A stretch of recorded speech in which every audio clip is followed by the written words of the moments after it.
और एक और बड़ी खबर आपको बता दें, संघ ने प्रधानमंत्री पर वीएचपी नेताओं के हमले पर ऐतराज जताया है। संघ प्रमुख मोहन भागवत ने कहा कि हाल के दिनों में वीएचपी नेताओं की ओर से पीएम के खिलाफ दिए गए बयान से बीजेपी के लिए मुश्किलें खड़ी हुई हैं। संघ ने अपनी सहयोगी संस्थाओं को सार्वजनिक तौर पर प्रधानमंत्री की आलोचना करने से मना किया है। यूपी और उत्तराखंड के 236 कार्यवाहकों की सभा में मोहन भागवत ने गोरक्षा मसले पर वीएचपी के नेताओं की ओर से दिए गए बयान को लेकर ये बातें कही है। और इनपुट एडिटर सुकेश रंजन हमारे साथ जुड़ रहे हैं इस खबर पर बातचीत करने के लिए। सुकेश, हमने पिछले दिनों देखा दलितों को लेकर जब पिटाई का मामला सामने आया तो हिंदूवादी संगठन मुखर होकर कह रहे थे कि अगर ऐसा होगा तो ऐसी पिटाई खानी पड़ेगी, लेकिन अब मोहन भागवत के सुर बदल रहे हैं। इसे माहौल के मद्देनजर बदलना कहा जाए या फिर चुनाव की दस्तक का असर? कुछ ये सांकेतिक होती है, सिंबॉलिक होती है। मोहन भागवत का आगरा में दलित के घर जाना वहाँ की राजनीति को रेखांकित करता है कि दलित वहाँ पे इम्पोर्टेंट है।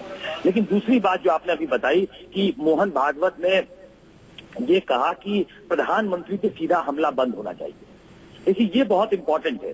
पिछले 2 सालों में प्रधानमंत्री के खिलाफ अगर कोई एक माहौल बना है संघ परिवार के अंदर या उसके अनुषंगिक संगठनों के अंदर, वो गौ रक्षकों पे जो नरेंद्र मोदी का बयान था उस पर बना है और उस पे पानी डालने की कोशिश की है, क्योंकि ये पाया गया कि बहुत सारे लोग, बहुत सारे स्वयंसेवक, बहुत सारे गौरक्षक जो इन संगठनों से जुड़े हुए हैं उन्होंने बड़ा हर्ट फील किया जब प्रधानमंत्री ने ये कह दिया कि 70 से 80% जो गौरक्षक हैं वो गुंडागर्दी पे उतारे हो जाते हैं। इस फिगर को लेकर बहुत लोगों में गुस्सा था।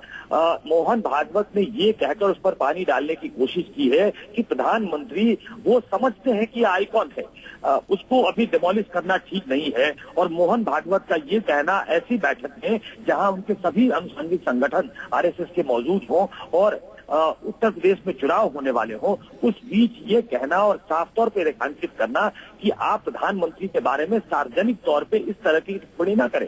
मतलब संघ परिवार के अंदर, अपने परिवार के अंदर इस पे नाराजगी जाहिर कर सकते हैं और सही फोरम पे इस बात को रख सकते हैं, लेकिन सार्वजनिक तौर पे ऐसी बयानबाजी न करें। मुझे याद आता है कि कुछ समय पहले जब प्रधानमंत्री पद के उम्मीदवार बनाए जाने वाले थे, तब भी कुछ नेताओं को ये ताकीद की गई थी, ये हिदायत दी गई थी कि आप नरेंद्र मोदी जो गुजरात मुख्यमंत्री हैं, जो प्रधानमंत्री के उम्मीदवार बनाए जा सकते हैं, उनके खिलाफ आप न बोलें। तो वो उसी तरीके का एक माहौल बनाने की कोशिश है कि उत्तर प्रदेश में जो दलित वोट जो बहुत ज्यादा इंपॉर्टेंट है, जिसपे डोरा डालने की कोशिश बीजेपी करती रही है।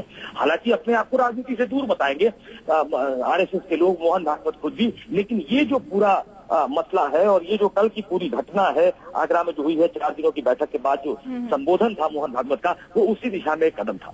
और इस बात के सियासी मायने संघ भी बहुत बेहतर तरीके से समझ रहा है कि अगर प्रधानमंत्री पर ही उनके खुद के लोग वार करेंगे तो क्या लेकर, किन बातों के आधार पर वो यूपी के चुनाव में जाएंगे। और इसी के मद्देनजर उनका आगरा जाना, दलितों के यहाँ पर पहुंचना महत्वपूर्ण हो जाता है। बहुत बहुत शुक्रिया सुकेश, हमारे साथ जुड़ने के लिए आपका।